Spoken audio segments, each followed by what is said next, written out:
en ting, jeg er helt sikker på, jeg husker, det er sådan en lyseblå nederdel, min mor havde syet til mig, som havde ligesom forskellige, den var syet sammen af forskellige stykker stof, altså af det samme slags stof, men sådan rimpet sammen, og så stod den ud i sådan en A-form, så når jeg drejede rundt, så kunne den sådan svæve ud til siden.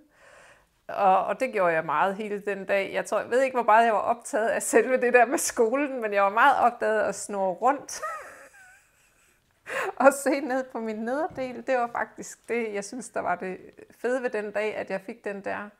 Fordi der var meget med der i 70'erne, at man skulle ligne hinanden, drenge og piger. Så vi havde samme frisyre næsten alle sammen, sådan en grydeklip. Og gik i fløjelsbukser eller cowboybukser, smækbukser og mange med træsko. Så det der med at have sådan en nederdel på, det var faktisk næsten nyt for mig at opleve den der fantastiske feminine følelse af at kunne dreje rundt.